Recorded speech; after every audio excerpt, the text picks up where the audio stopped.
परमेश्वर ने उस मनुष्य को अपने पास लाने के लिए अपने इकलौते पुत्र यीशु मसीह को भेजा। इस कहानी के ज़रिए, इस नाटक के ज़रिए हमने एक छोटा सा दिखाने की कोशिश की है। इसके जो पात्र है और उसका वो हमने एक काल्पनिक के रूप में लिए है। किसी भी संप्रदाय या किसी भी व्यक्ति को ठेस पहुंचाना हमारा हेतु नहीं है। अगर ऐसा हो तो कृपया करके हमें थोड़ा क्षमा कीजिएगा। लेकिन जो परमेश्वर की योजना सारे मानव जाति के लिए है, सारे मनुष्य की जाति के लिए है, चाहे वो कौन से भी धर्म का हो, चाहे वो कौन से भी जाति का हो, उसके लिए परमेश्वर की योजना, उसका प्रेम इस नाटक के ज़रिए आप तक पहुंचाने का हमने एक छोटा सा प्रयास किया है। आमेन।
छोटा सा नाटक शुरू होता है। आदि में परमेश्वर ने आकाश और पृथ्वी की सृष्टि की और पृथ्वी सुनसान और बेढौल पड़ी हुई थी। तब परमेश्वर ने कहा उजियाला हो, तब उजियाला हो गया।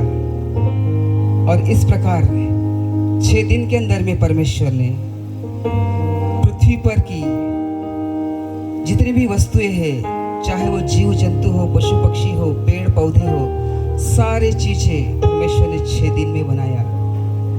और उसमें अंत में कहा कि हम मनुष्य को अपने स्वरूप और अपने समानता में बनाएंगे। तब उसने मिट्टी लेकर उसका एक मिट्टी का पुतला बनाया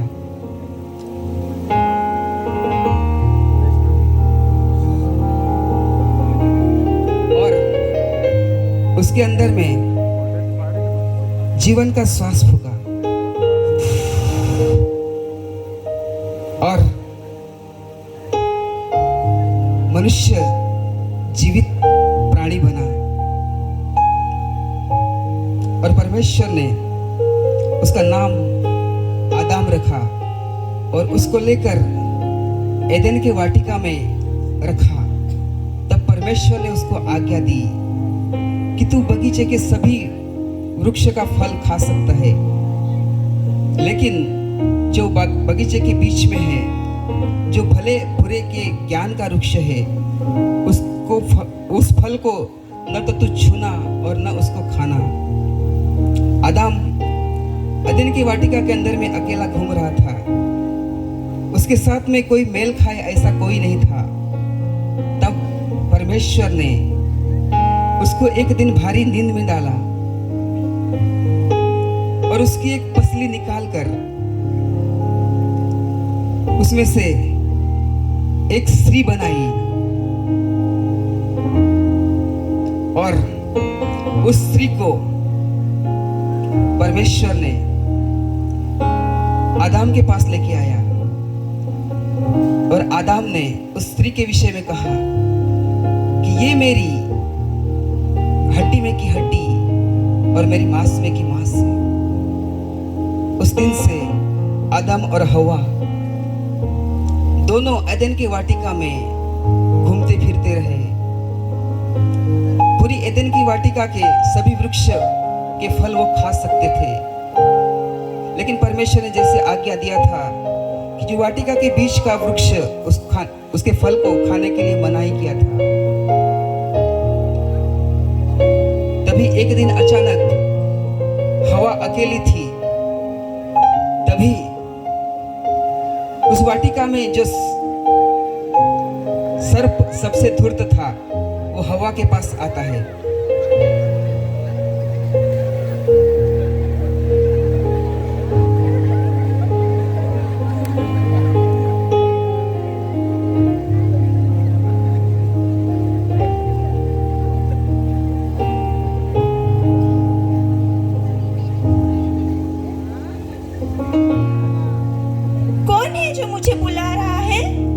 सुना कि इस बगीचे में जो वृक्ष है उसका फल तू नहीं खा सकती?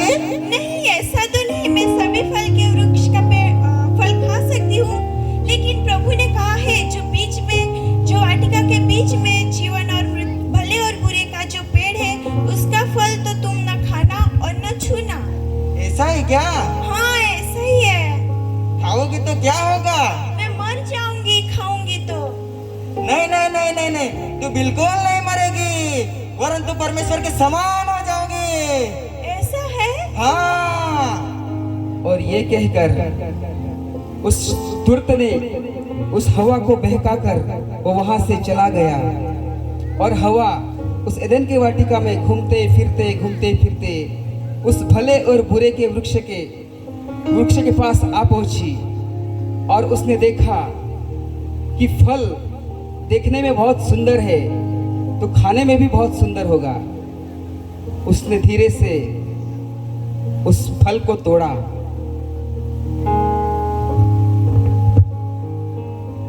और उस फल को उसने खाया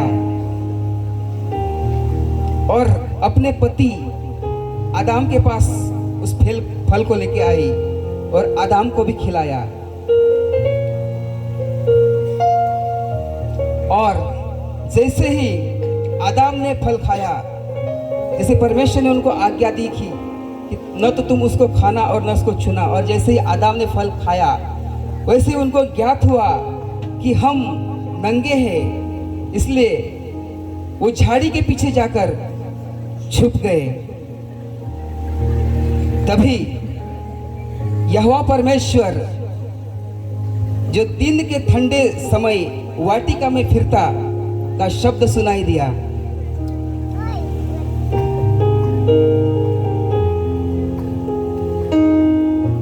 आदम, ए आदम, तू कहाँ है? आदम, ए आदम, तू कहाँ है? आदम। प्रभु जी, मैं यहाँ हूँ। मैं बारी में से आपका शब्द सुनकर डर गया क्योंकि मैं नंगा हूँ। तुझे किसने बताया कि तू नंगा है? क्या जिस फल के बारे में मैंने तुम्हें कहा था उसका फल तुमने खाया? जो आपने स्त्री दी थी संग रहने के लिए, उसी ने मुझे दिया और मैंने खा लिया। हे स्त्री, तूने यह क्यों किया? नहीं नहीं प्रभु जी, मैंने नहीं खाया, मुझे शैतान ने कहा इसलिए मैंने खाया उसे। देख प्रभु जी, जिस मनुष्य को तूने बनाया उसको मैंने पाप में गिराया है।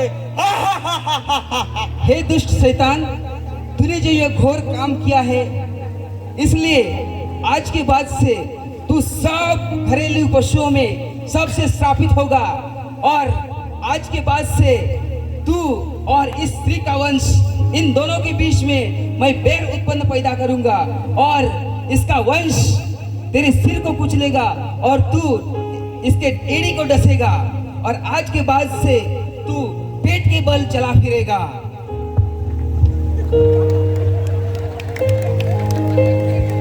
और जब आदम और हवा ने परमेश्वर की आज्ञा को तोड़ दिया तो उनको एदेन के वाटिका से परमेश्वर ने बाहर निकाल दिया और वो एदेन के वाटिका से बाहर निकल गए और एदेन की वाटिका से बाहर निकलकर वो अपना खुद का जीवन जीने लगे। तभी समय बीतता गया, साल बीतते गए, उनके द्वारा बहुत पीढ़ियां, बहुत कुल, बहुत जाति आदम और हवा के द्वारा उत्पन्न हुई और आदम और हवा ने गुनाह किया।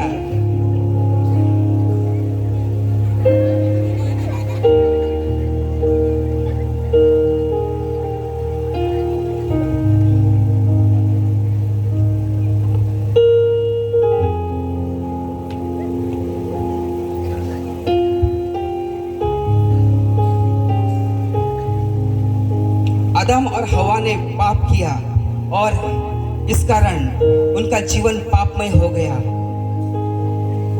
उन्होंने परमेश्वर की आज्ञा को तोड़ दिया, इसलिए उनके जीवन में पाप आया। पाप के कारण उनका जीवन श्रापित हो गया और श्राप के कारण उनके जीवन में बीमारी आई और वो गरीबी में चले गए और आखिरकार उनके जीवन में मृत्यु आ गई। इस तरह से जैसा वचन कहता है कि एक मनुष्य ने पाप किया और वो पाप सारे मनुष्य में फैल गए। समय बीतता गया, दिन बीतते गए, उनके द्वारा और भी प्रजा, और भी जातियां, और भी कुल, और भी भाषा बोलने वाले उत्पन्न हुए। जब उन्होंने देखा कि हम परमेश्वर को नहीं प्राप्त कर रहे हैं, तब उन्होंने परमेश्वर की खोज की। वो परमेश्वर को ढूंढने लगे, परमेश्वर को यहां वहां ढूंढने लगे, लेकिन वो परमेश्वर को नहीं ढूंढ पाए। जब वो ढूंढने में असफल रहे, तब उन्होंने परमेश्वर की खोज बड़े बड़े पहाड़ों के अंदर में, बड़े बड़े पत्थरों के अंदर में, बड़े बड़े पेड़ों के अंदर में उन्होंने परमेश्वर की खोज की। और जैसे वचन कहता है कि मनुष्य ने परमेश्वर की महिमा को नाशवान मनुष्य, रेंगने वाले जंतु की समानता में बदल डाला और उन्होंने अनेक प्रकार के परमेश्वर के नाम से अनेक प्रकार के धर्म, परमेश्वर के नाम से अनेक प्रकार के संप्रदाय, परमेश्वर के नाम से अनेक प्रकार की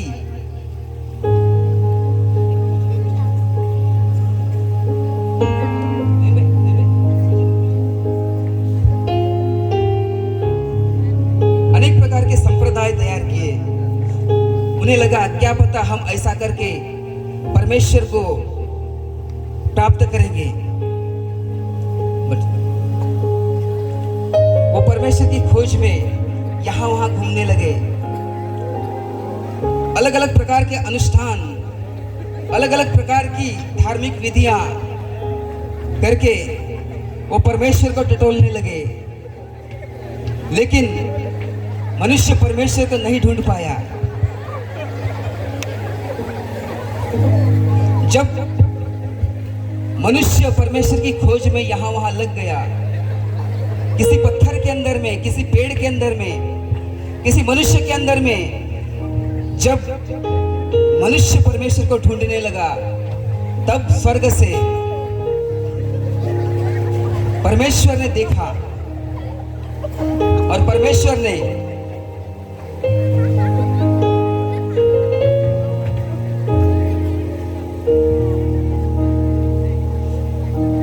जब परमेश्वर ने स्वर्ग से देखा तो अपने पुत्र से कहा,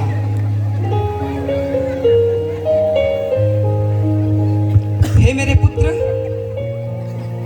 आज जिन मनुष्य को हमने बनाया, जिन मनुष्य को हमने उसकी पवित्रता में सृजा, आज वो हमसे दूर होकर आज वो अनेक प्रकार के अनुष्ठानों के अंदर में, अनेक प्रकार के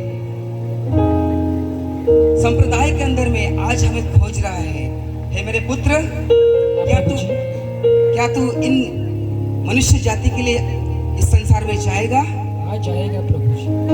लेकिन हे मेरे पुत्र, आज मनुष्य ने परमेश्वर की आज्ञा को तोड़ दिया, इसलिए उनके जीवन में पाप आया, उनका जीवन श्रापित हुआ, उनके अंदर में गरीबी आ गई, उनके अंदर में बीमारी आ गई। इसलिए हे मेरे पुत्र, क्या तू इनके लिए जाएगा? हाँ, जाएगा। हे मेरे बेटे, तुझे इनके लिए अपना बलिदान देना पड़ेगा, अपना प्राण देना पड़ेगा, अपना लहू बहाना पड़ेगा। क्या तू इन सारे मानव जाति के लिए अपना लहू बहाने के लिए तैयार है? हाँ प्रभु जी। हाँ बेटे, आज मैं तुम्हें इस संसार के अंदर में भेजता हूँ।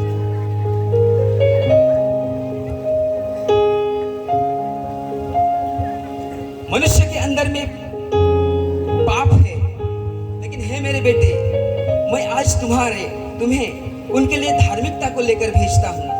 ये लेके जाके उनको दे देना।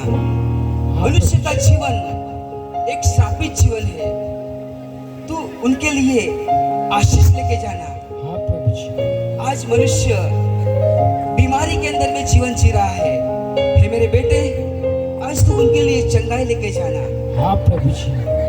मनुष्य आज गरीबी के अंदर में जीवन जी रहा है, हे मेरे बेटे, आज तू उनके लिए भरपूरी लेके जाना। हाँ प्रभु जी। मनुष्य के अंदर में आज मृत्यु है, इसलिए तू उनके लिए एक अनंत जीवन लेके जाना। हाँ प्रभु जी। हे मेरे बेटे, तू ये सारी चीजों को लेकर मनुष्य के हाथों में दे देना और उनका जुआ अपने ऊपर उठा लेना। इस प्रकार परमेश्वर का वचन कहता है कि वचन देहधारी हुआ और हमारे बीच में उसने डेरा किया। और जैसा वचन कहता है, परमेश्वर ने जगत से ऐसा प्यार किया कि उसने अपना इकलौता पुत्र दे दिया, ताकि जो कोई उस पर विश्वास करे वो नाश न हो, परंतु बहुतायत का जीवन पाए। मन फिराओ, क्योंकि स्वर्ग का राज्य निकट आ गया है। हे सब परिश्रम करने वालों और बोझ से दबे हुए लोगों, तुम सब मेरे पास आओ, मैं तुम्हें विश्राम दूंगा।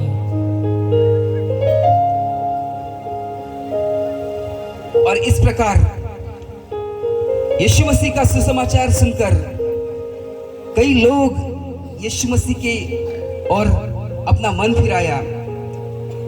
कई लोग यीशु मसीह के पास आए।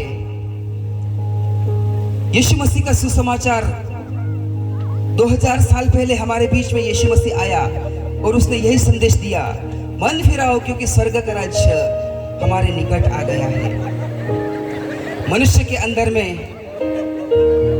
पाप था, मनुष्य के अंदर में पाप था और उस पाप के लिए यीशु मसीह एक धार्मिकता का जीवन लेके आया।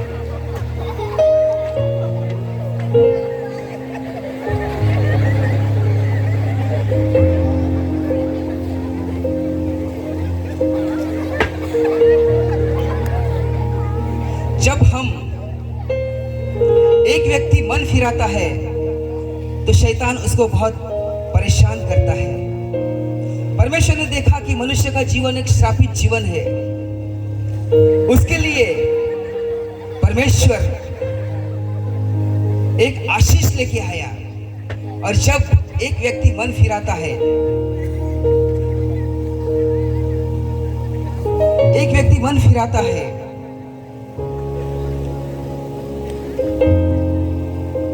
जब परमेश्वर ने देखा कि मनुष्य बीमारी के अंदर में है,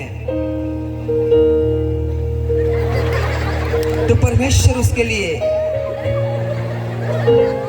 चंगाई लेके आया।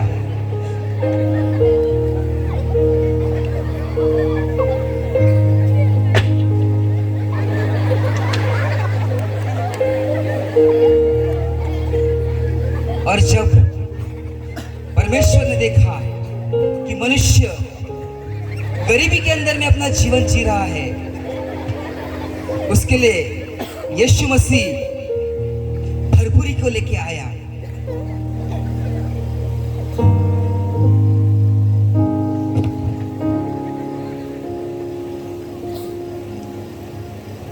और जब परमेश्वर ने देखा कि मनुष्य के अंदर में मृत्यु है, उस मृत्यु के लिए परमेश्वर एक अनंत काल का जीवन लेके आया।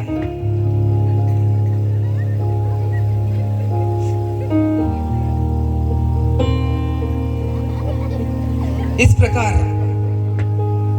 मनुष्य के सारे अपराधों को यीशु मसीह ने अपने ऊपर ले लिया और पापों के बदल, श्राप के बदल, गरीबी के बदल, बीमारी के बदल और मृत्यु के बदल यीशु मसीह हमारे लिए धार्मिकता का जीवन, आशीष का जीवन, चंगाई का जीवन, भरपूरी का जीवन और अनंत काल का जीवन लेके आया। वचन कहता है जो पाप से अज्ञात था उसी को परमेश्वर ने पाप ठहराया और यीशु मसीह हमारे पापों के लिए, हमारे पापों को उसने अपने ऊपर उठा लिया और यीशु मसीह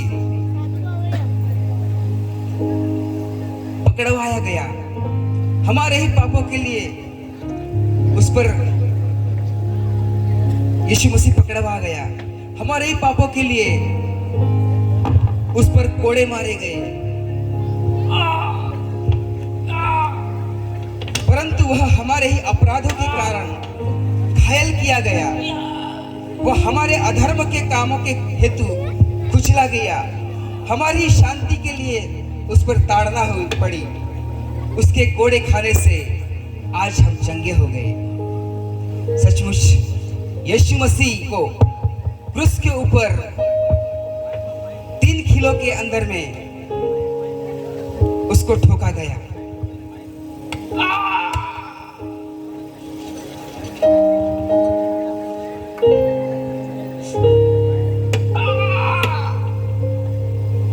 इस प्रकार से परमेश्वर का एकलौता पुत्र यीशु मसीह ने मानव जाति के लिए अपना एकलौता पुत्र बलिदान किया ताकि जो कोई उस पर विश्वास करे उसका नाश न हो परंतु उसको अनंत काल का जीवन प्राप्त हो।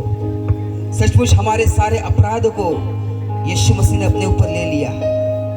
जो कोई अपने पापों को मान लेता है और उसको छोड़ देता है उस पर दया की जाती है।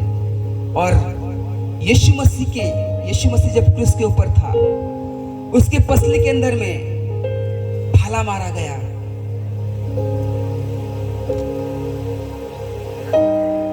और अंत में यीशु मसीह ने यह कहकर अपना प्राण छोड़ दिया कि हे मेरे पिता तूने मुझे क्यों त्याग दिया।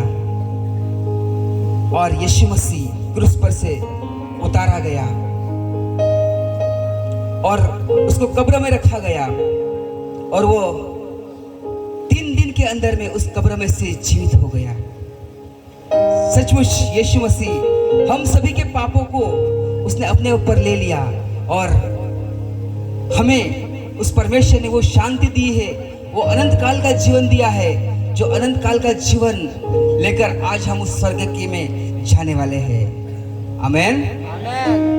यीशु ने हमें छुड़ाया है पापों जाल से यीशु ने हमें बचाया है, शैतान के जाल से। तो गाओ हालेलुया, तो गाओ हालेलुया, तो गाओ हालेलुया, तो गाओ हालेलुया। यीशु ने हमें बचाया है पाप के जाल से, यीशु ने हमें छुड़ाया है शैतान के जाल से। तो गाओ हालेलुया, तो गाओ हालेलुया, तो गाओ हालेलुया, तो गाओ हालेलुया, तो गाओ हालेलुया, तो गाओ हालेलुया, तो गाओ हालेलुया, तो गाओ हालेलुया। शालोम, शांति और सलाम, ये यीशु का पैगाम। शालोम, शांति और सलाम, हम लाए आपके नाम। शालोम, शांति और सलाम, यह यीशु का पैगाम। तो गाओ हालेलुया, तो गाओ हालेलुया, तो गाओ हालेलुया, तो गाओ हालेलुया, तो गाओ हालेलुया, तो गाओ हालेलुया, तो गाओ हालेलुया, तो गाओ हालेलुया। बोलो यीशु मसीह की। सभी को जोरથી તાળીઓ વગાડીએ।